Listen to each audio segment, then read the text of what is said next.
when those who are asking for this referral are not sincere, are doing this to escape an imminent military defeat.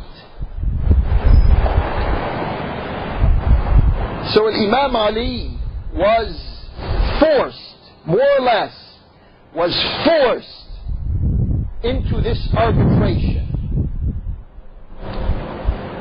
Now, what are the armed forces that we are talking about here on both sides?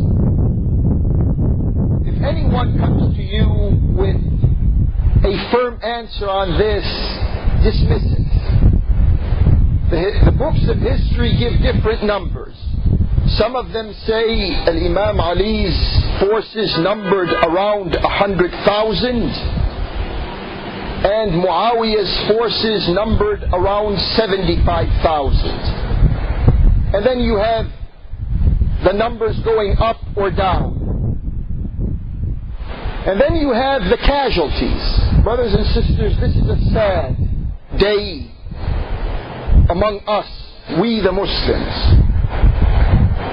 The casualties were, and here again you have different numbers, but we can put out there a number that we feel somewhat comfortable with. You may add a little or take a little from it. Those who were killed from Muawiyah's side were about 45,000. And those who were killed from Imam Ali's side were around 25,000. So we have a total casualty figure of 70,000 Muslims, give or take some thousands depending on the historian you are reading. But in that area, who were killed during this military encounter at Siffin. What is important to realize here is that this was a war unlike other wars.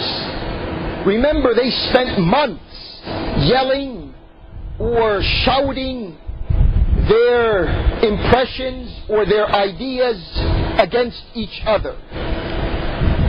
Even during the nights, when they were discussing this affair in the month of Muharram, both sides would meet during the evenings and late into the night, speaking to each other, formulating poetry. But the outcome of all of this was a sad bloodletting in our history. No one can deny this. And some of the most prominent people were killed in this war, only to mention one from each side. One of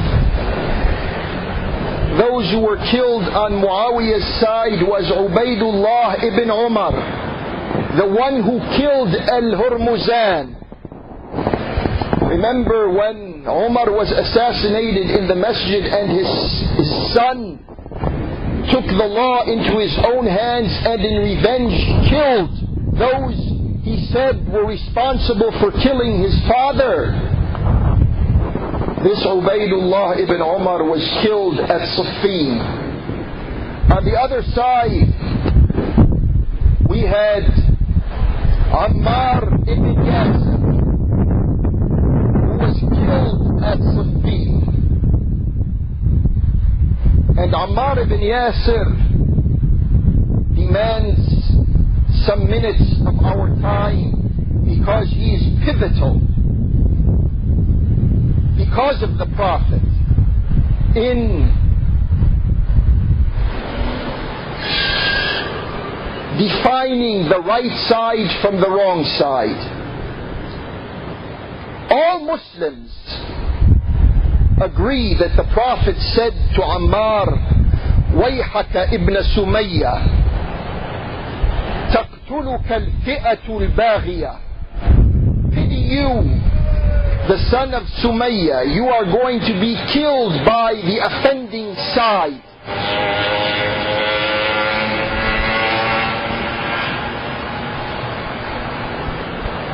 And what happened in the course of this war obviously was Ammar was on the side of Imam Ali. Ammar was over 90 years old. Those were his physical years. But his mental and his spiritual and his motivational years were very young. He didn't show any feature of being an elderly person as he came voluntarily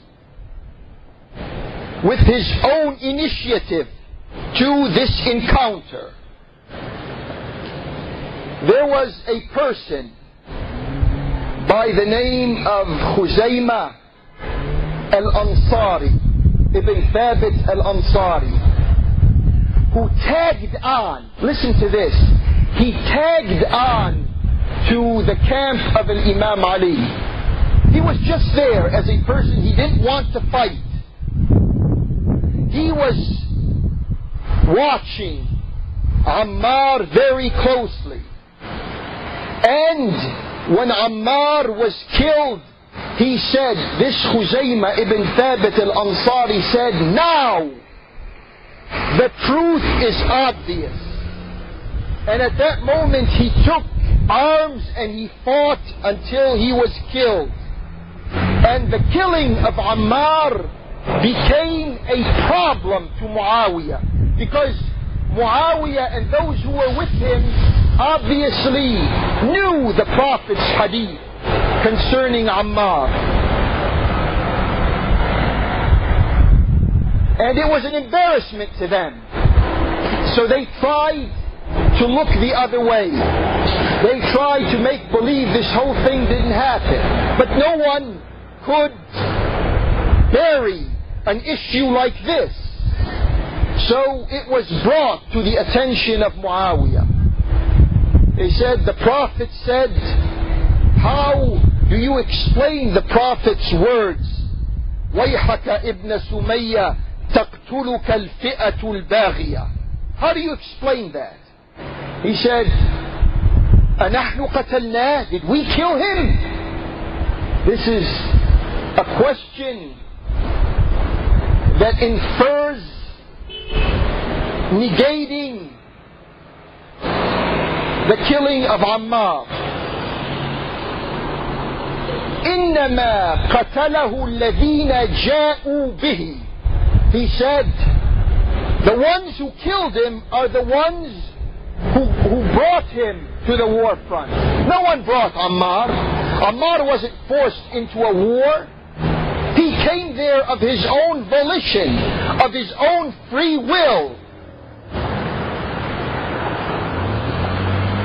And if Muawiyah's logic stands, then we could say that the Prophet, may Allah's peace and blessings be upon him, was the one who killed Hamza.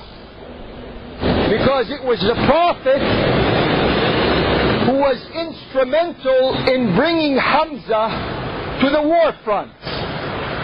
But obviously that's a contorted, twisted logic. It doesn't stand the truth of the matter. Ammar was killed.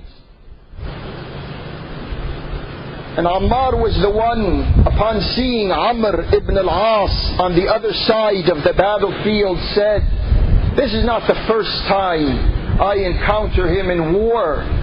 This is the fourth time. There were 3 other times that we fought on different sides of the war front. And Ammar was the one who said, نحن ضربناكم على تنزيله واليوم نضربكم على تأويله ضربا يزيل الهام عن مقيله